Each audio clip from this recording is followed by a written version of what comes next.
Pour une gouvernance partagée, c'est sous ce thème que le président de l'Union et Solidarité a animé récemment une conférence de presse à la Chambre de commerce de Libreville. Jean de Dieu Moukani Iwangu en a profité. C'est le bilan de son action à la tête du ministère de l'Enseignement supérieur. Charles Obamando, Médard Ngagne, les détails.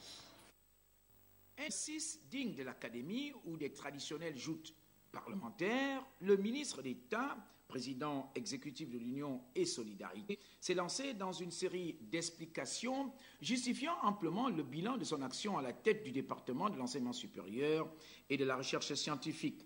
Il s'agit premièrement de la réforme du système de nomination des recteurs des universités et des directeurs généraux des grandes écoles. Le deuxième chantier par lequel l'opposition doit se sentir fière d'avoir fait parler la différence est la mise en place des tableaux de bord des universités gabonaises. Ces tableaux de bord permettent aujourd'hui de mettre en relief le phénomène de l'engorgement de nos universités. En troisième lieu, il y a la situation du corps des enseignants, corps au sein duquel le quart des personnels assurant l'encadrement pédagogique dans les universités et grandes écoles est en situation de pré-salaire et pire encore, d'attente de pré-salaire.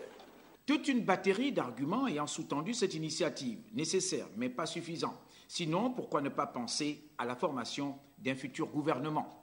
Vous vous interrogez, à raison, est-ce que la cette conférence de presse, dont l'opportunité de vous n'est pas établie, n'est pas une manière hautement exprimée de me signaler, de me rendre utile, de frapper à la porte? C'est une analyse qui a même des apparences de vraisemblance. Surtout que pour l'instant, tous les calculs sont permis, toutes les hypothèses et stratégies désormais envisageables afin de s'assurer un nouveau positionnement sur l'échiquier politique national.